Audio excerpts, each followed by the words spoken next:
Hello ladies and gentlemen, today we got another customer request, a massage wand, aka the magic stick. This one has been reported to be stuck in charge mode, showing signs of still charging even while it's not plugged in.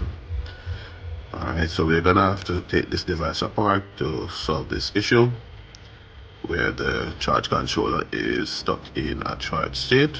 You have to take the device apart. Now what usually happens with these device that's stuck in state like these is removing the battery from the device and put it back in. Same thing we'll have to do to this device. However, this device is a sealed device and takes a bit of getting to. However, once you get to it, you remove the battery and you're gonna need a solder gun to desolder the battery from the controller and test to ensure there's no short or anything in that regard that might cause that issue also.